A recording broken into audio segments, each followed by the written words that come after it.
In this video, we'll be taking a look at 2 college basketball games happening on November 18th, 2025, and providing you with free team picks and total picks for each one of those games. So 4 picks in total. Welcome back to Cash Out Sports. Let's dive right into it. Oh, and don't forget to subscribe and to click the bell icon to get notified as soon as these videos get released, so that you have more time to plan out your bets as we provide these videos on a daily basis. I can guarantee that you'll have all the important information that you'll need on these 2 college basketball games after fully watching this video.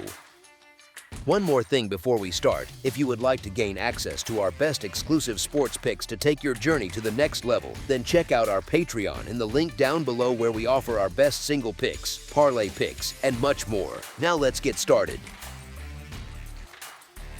Kansas versus Duke. Below is an expanded version of your text. It keeps every fact, adds no new information, maintains your under the lights at Madison Square Garden. This game takes shape as a clear study in contrast. Duke arrives with the look of a team that already understands itself. Kansas arrives with signs of strength, but also signs of a group still searching for steady ground. Duke's 4-0 start and top 5 ranking tell one part of the story. The other part shows up in how they have beaten teams by more than 37 points per night while scoring 96 points on 50.4% shooting. They average 11.3 made threes and 20.8 assists. These marks do not feel inflated or loose. They reflect a system that works, a rotation that fits, and players who know where to be and when to attack. Cameron Boozer drives that identity. He leads Duke not only in scoring but also in rebounding and assists. His 35-point, 12-rebound showing against Indiana State served as a clear example of how easily he can tilt a game around him. The rotation stays tight and healthy.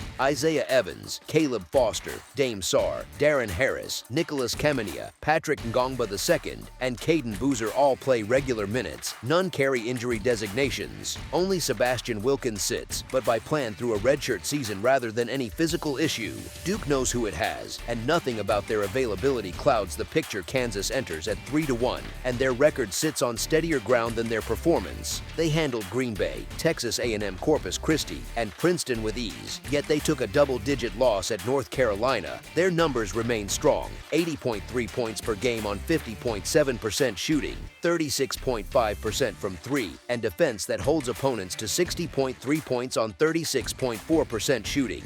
Still, their play carries more clutter. They average 12.3 turnovers and sit at a negative turnover margin. Their offense leans on the power of Flory Badunga inside and the direct driving of Trey White. Their spacing works in spurts rather than as a constant. Their perimeter shooting rests mostly with Bryson Tiller and Cole Rosario, plus Darren Peterson. When he is able to take the floor, Peterson's status lingers as the major uncertainty. He has missed the last 2 games with a hamstring issue, and public updates shift between out for the immediate future and questionable. With no clear sign that he plays tonight, Corbin Allen stays out due to a planned redshirt.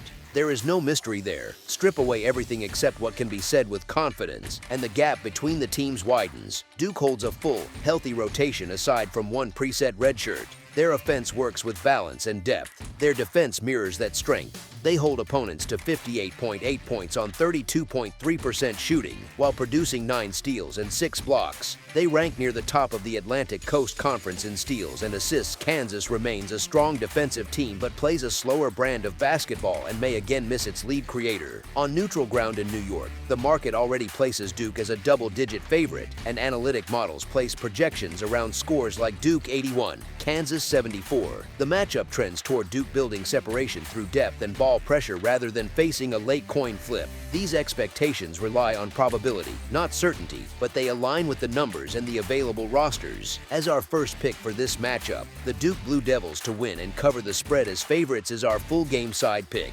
Now shift to the total. The posted number sits high, and the setup invites quick reactions. Duke's recent scoring outbursts, 100, 114, and 95, act as bright signs pushing people toward the over, but those games came against opponents like Army, Western Carolina, and Indiana State, all of whom struggled to handle Duke's tempo and size. When Duke faced a team built closer to Kansas in style, Texas, the result was a 75-60 finish. That is 135 total points, far below the totals offered. Now Kansas games settle around 140.5 total points. Their results form a steady pattern: 145 against Green Bay, 135 against Texas A&M Corpus Christi, 133 against Princeton, and the lone track meet game at North Carolina at 161. Their defense shapes the pace. They hold opponents to 25.2% from deep, block 7 shots per game, and win the glass by 9. Duke's defense pushes the same direction. They give up just 58.8 points, hold teams to 32.3% shooting, and allow only 9.3 made free throws. These features create a shared path. Both teams defend well. One offense still looks uneven in the half court and could be without its main creator. Both staffs understand the weight of this early test. If the game tightens, they will slow it rather than risk chaos. Even if Duke wins with room to spare, their surest method is to use depth and pressure rather than push the pace for 40 minutes. Kansas's best way to stay close is to keep the ball in the paint with Badunga, draw contact, get to the line, and make each possession matter. All of this points toward a total that lands under the posted number. Duke's big scoring nights give the surface impression of a track meet, but the style and defensive strength on both sides lean toward a slower and more controlled game. The prediction carries uncertainty, but the evidence supports a lower scoring script than the totals suggest. As our second pick for this matchup, under the projected total is our full game total pick. Michigan State versus Kentucky. Michigan State steps into Madison Square Garden as the ranked team getting points, a setup that hints at how much faith the market places in Kentucky's talent and depth. The total number set in this match leans on Kentucky's scoring runs and the promise of its roster, yet the matchup itself gives Michigan State a solid path to stay tight throughout the night. The Spartans score 76 and allow 65. They also haul in 45.7 rebounds while opponents manage only 28. That wide gap shapes every possession. It slows games, limits transition, and forces opponents to wrestle through half-court sets. Their identity does not change. It grinds, absorbs contact, and relies on long stretches of steady play. Kentucky has overwhelmed mid-majors with about 93 points per game on 52% shooting. Their shot chart looks clean. Their guards push the pace. They have 5 scores in double figures, but their lone high major test showed that their early scoring bursts have not erased all flaws. Louisville beat them 96-88 by running the floor, forcing turnovers, and making Kentucky guard full length. That loss showed how their transition defense bends under pressure and how quick possessions invite mistakes. A look at tempo supports this divide. Kentucky plays near 72.6 possessions per 40 minutes. Michigan State sits closer to 69.4. That difference shapes rhythm, spacing, and shot quality. Michigan State wants structure. They want set plays, angles at the rim, and bodies on the glass. They rarely trade speed for flash. They stay patient with the ball and work through their strengths. Their coach has leaned on this approach for decades, and it continues to define them. The front court fits that mold. Jackson Kohler and Carson Cooper combined for 26 points and 18 rebounds per game. Their recent outing against San Jose State underlines their impact. Both finished with 17 points, and Kohler added 18 rebounds. Those numbers show why Kentucky's usual edge at the rim may not hold. Michigan State already lost Caleb Glenn for the season to a torn patellar tendon,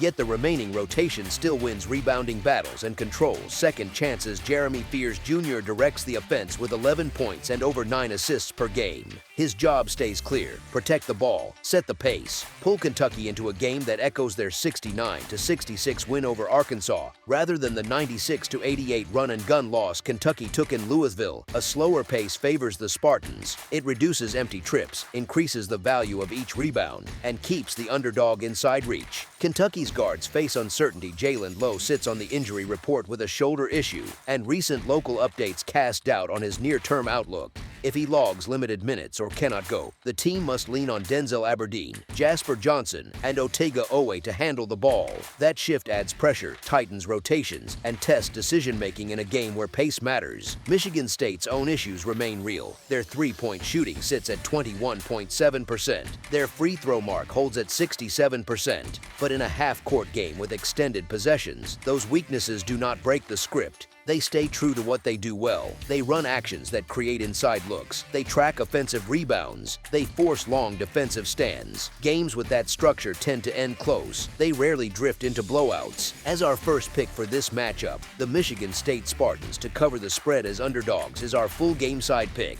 The total sits in the mid-150s, a figure shaped by Kentucky's early results. Those scores run high, 105 and 107 against Nicholls and Valparaiso, 96 in the loss at Louisville, and 99 against Eastern Illinois. Three of those teams lack Michigan State's size, discipline, and ability to remove transition from the game. When opponents let Kentucky run, scores climb. When opponents slow the game, Kentucky's output settles. Michigan State's numbers reflect that slower approach. They beat Colgate 80-69, Arkansas 69-66, and San Jose State 79-60.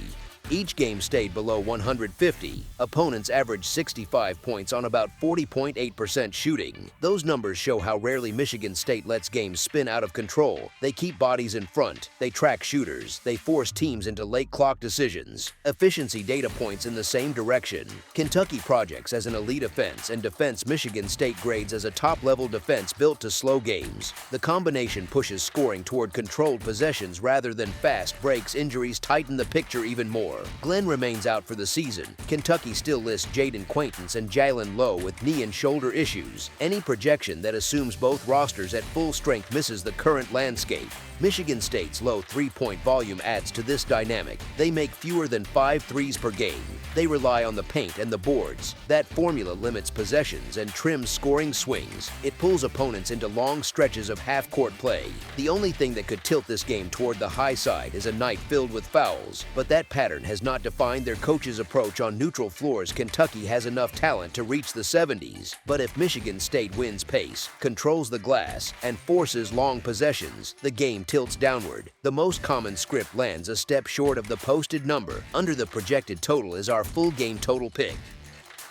That's all for now, so if you have any other games you would like reviewed, then leave a comment down below with the game you would like analyzed. Subscribe to our channel, leave a like on this video, and we'll get to it as soon as we possibly can. We would also love to hear your opinion on the picks presented to you in this video, whether you agree or disagree with them, so leave a comment down below and do let us know.